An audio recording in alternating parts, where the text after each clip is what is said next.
Hello there. Welcome to the weekly Reddit review. I'm a little bit scared, not gonna lie. I'm scared to go on Reddit after all the news we got recently, but I'm also curious to see what is Reddit's take on what's going on, and hopefully we're gonna find some very cute, wholesome posts. Let's just dive right into it. Let's see what's up. There we go. The top voted posts. No free to play. Okay, let's see what the comments are. I was thinking the excessive monetization was a result of them preparing for free to play. And here's a good comment. To be honest, I think that was them preparing for free to play, but then when doing it and getting feedback, they realized the amount of things they would need to make transactions would annoy everyone away from the game, so they decided to keep it a purchase game. The only thing that annoys me is that it's going to be if it's going to be purchased now, why do they need to keep the microtransactions in it? This is a very good comment, very constructive.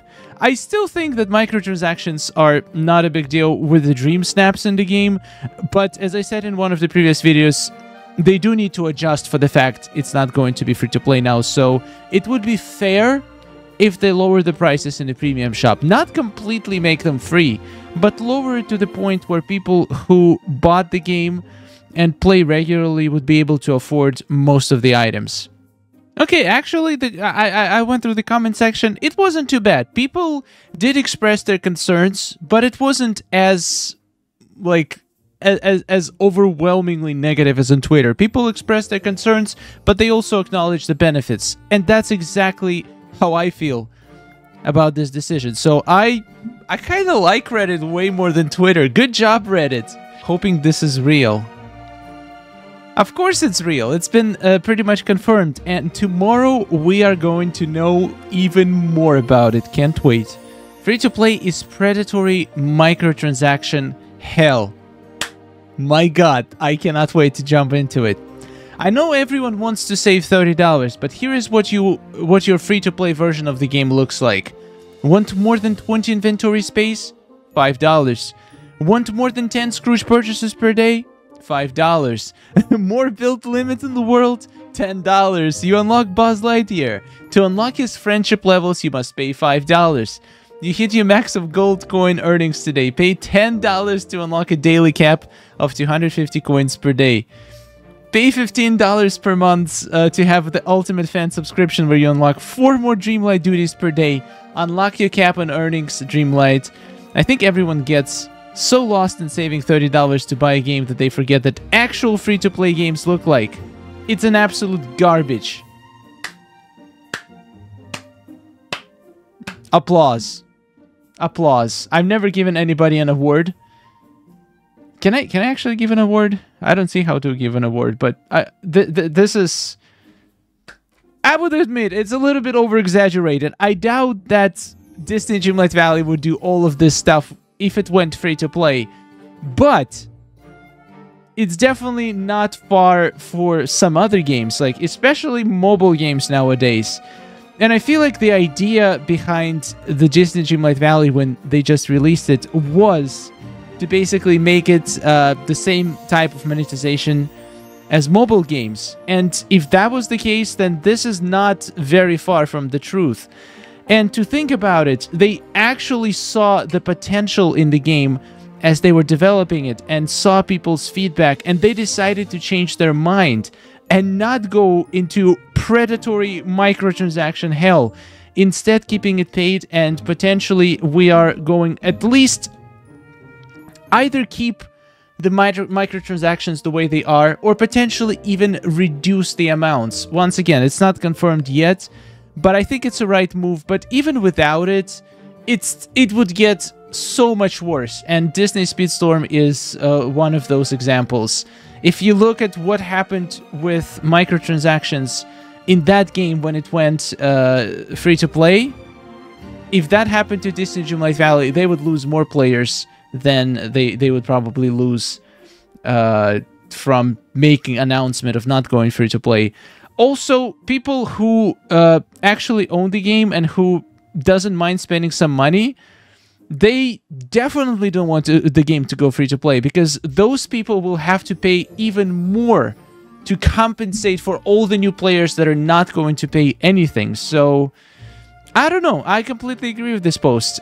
I totally believe that going free to play would absolutely ruin Disney Dreamlight Valley if they were to keep the profits at the same level as they were before going free to play. In order to keep those profits, this would be pretty close to reality. Very well said. I don't see any difference in this game and my other live service games. Destiny 2, COD, Diablo 4, $70 expansions every year and $10 per season every few months. Guild Wars 2, $25, $75 per year for any new expansion content. And all of those have premium shops. And like you've mentioned, none of those have done well. Have done what Disney Dreamlight Valley has done, providing an easy way to get a decent amount of in-game currency. Yeah. It's probably really hard, like, to see... A lot of people probably haven't played many online games besides Disney Dreamlight Valley, and it's just the way the industry, the gaming industry, is moving nowadays.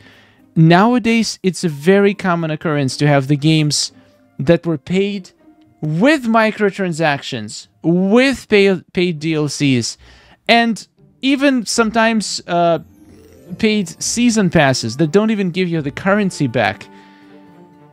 In my opinion, in my own experience, even like Disney Dreamlight Valley does not seem to be as predatory as most of the other games on the market nowadays. And it doesn't mean that it's necessarily right, but clearly, since all of these games are doing this, it's becoming a new norm.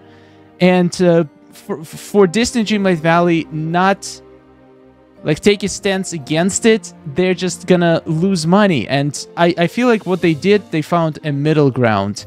They didn't go full predatory mode like some other games, but they decided not to leave some money on the table as well. So they took the middle road. That's the way I see it. So they didn't go too far, and they didn't do like completely super user friendly. It's like right in the middle. And by today's standards, I guess it could be much worse. That's what I'm trying to say. That is a very, very good post. I'm actually surprised that it's so has been voted so many times. Wow. I thought Reddit was toxic place. My god, Reddit is doing amazing compared to Twitter. Come on. I'm switching to Reddit. I hope they post all the news on Reddit now. I get it, but still, we're no longer going free to play, so there'll be no more microtransactions, right? At least it's a meme. This person is clearly making fun of the situation. I consider this like it doesn't feel negative. It just feels like you accept it, but you still want to poke fun on it. I like it. I like it. Also, this I was hoping that there was going to be something that is not related to free-to-play stuff, but I guess we're gonna have to dedicate this one Reddit episode to this topic, which I'm kind of enjoying. My heart is getting filled with positivity here. I like it. Give me more memes. Let's unpack this expansion. Okay, let's see the comments in this post. I want to see that you can see. I want to add that you can see Gaston's house and Aladdin's castle, implying at least some of the Aladdin characters coming. Also, there being 3 critters, monkey, snake, and capybara, leads me to believe it will be 3 new biomes. Yeah, totally possible. I wonder if the reason no Aladdin characters are seen is because they're adding them with the free updates instead of the expansion. That would make sense if the Aladdin characters are going to be driving the next arc of the main story. That's what I always thought.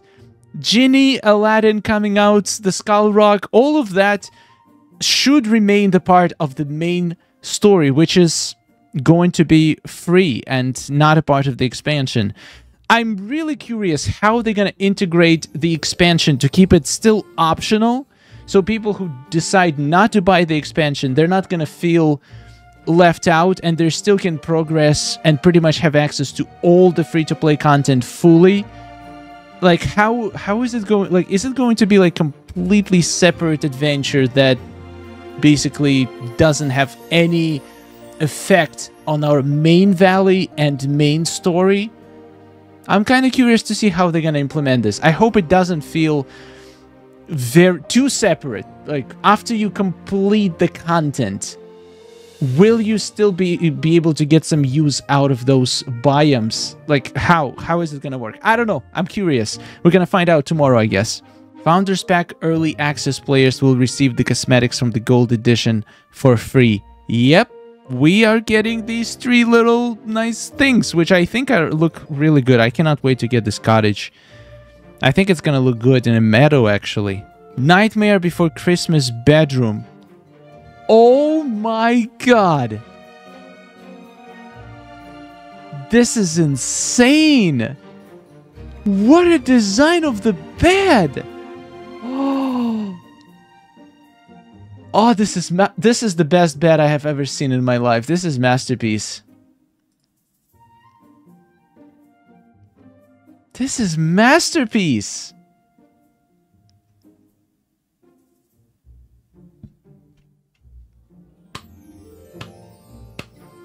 Great done. Great job. Well done. Amazing. Should we be worried?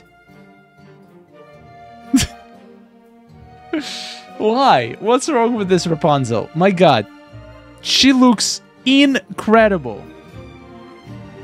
Of course she's not going to look exactly as in the movie. The movie version of Rapunzel is way higher, has way higher polygons and much more detailed textures because it's a movie. In a movie, 1 second of the movie takes hours to render out. In the game, we need the characters to be rendered in real time, so they cannot have the same level of detail and the same quality of like the textures. They have to be optimized and compressed in order to be able to render characters in real time. So, in my opinion, if this is the way Rapunzel looks in the game, I got my new favorite. Sorry, Belle, I like you and all, but this is my new favorite.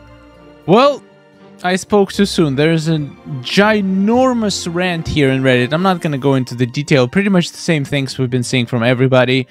I mean, this person makes a few good points. The game does still have a lot of very annoying bugs, and to be fair, they still have a month to fix them. There is a chance we're gonna get most of the bugs fixed by the end of the month. So the game technically is not out of early access just yet. So let's give them a chance. Let's see what we get on December 5, and then we can complain, because I still believe there's going to be bugs. There's always going to be bugs. I just hope they fix most of them. And it looks like most of the bugs are on Switch. So Switch should definitely update like their device. It's been how many years? Like 8 years since the Switch came out or something like that. They should definitely release Switch 2 as soon as possible with updated hardware, so the games can actually run properly on Switch. I'm not saying that it's not developers' fault, but I can imagine it's really difficult to make the ginormous game with thousands of objects in like one open world valley run perfectly on such an old device. Like, just a little to think about it. It's partially on a Nintendo as well. It's partially on Gameloft. They probably could do a better job optimizing it, but also it's an old device, guys. Not gonna lie, it's pretty cool. We will get all of the gold cosmetic rewards and an extra 2,500 moonstones. I'm happy. I'm happy that you're happy, and I'm happy that a lot of people are happy about this. I think it's pretty fair. People always asking, we've been basically their testers for the whole year. What are we gonna get for it? Well, here's something you get for it. 2,500 moonstones, bunch of cool cosmetic items that other people will have to pay for. I think it's a pretty good deal. Alright guys, I think we're gonna end it here. Thank you so much for watching. Huge thanks to all of our supporters. I have not updated the list in a while, so if you don't see your name here, I apologize. I will make sure to have the list updated for the next video. Hopefully we're gonna get some more news today. I would love that. And tomorrow we're having a watch party. about an hour before the actual event starts. So 1 p.m. Eastern time, we're going to start the stream probably around 12. We're going to do some Scrooge refreshers, just get things going. And then once the time for the stream comes, we're going to watch it together and react, have a discussion, just have fun. So if you would like to come, I would love to see you on the stream tomorrow. Thank you so much for watching. Have a wonderful day. Subscribe for more, and goodbye.